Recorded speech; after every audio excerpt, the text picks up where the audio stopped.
you still, Mr. Homan, are you still targeting this 3,000 arrests a day a target, or how should we think about your capacity to arrest with these Look, new I resources? think the Department of Justice, 3,000 arrests, people say, what a ridiculous number. Do the math. We'd have to arrest 7,000 people every day for the remainder of this administration just to remove the people Joe Biden released in the country.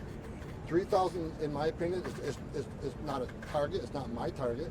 But, everybody says 3,000 is a ridiculous, goal. I'll say, look at the numbers. We have to arrest more than twice many of that just to remove the people that Biden let in. That's not counting the 12, 15 million already here.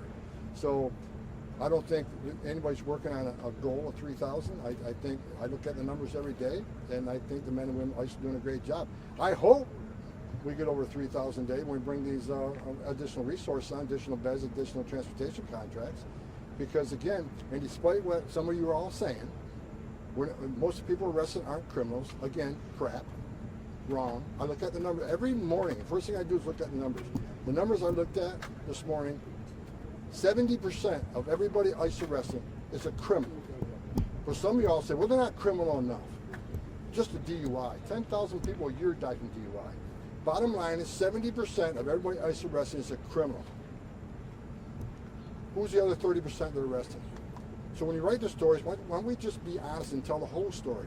Many of them are national security threats that don't have criminal history, because most national security threats lay low. They don't want to encounter law enforcement while they're here. For instance, over 300 Iranian nationals. Probably not criminals, don't have a criminal history, but they're national security. And they need to be arrested and taken off the streets.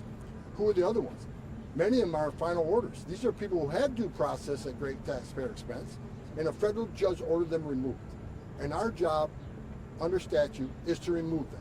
So we find them, we remove them. May not be criminals, but they have the due process. And the reason we're doing that, because if we don't, we send a message to the whole world. It's okay to cross the border illegally. It's a crime, but don't worry about it. Show up in court or not show up in court and get a final order removal from a federal judge, but don't worry about it. As long as you don't commit another crime, no one's looking for you. If that's the message we send to the whole world, you're never going to fix this issue.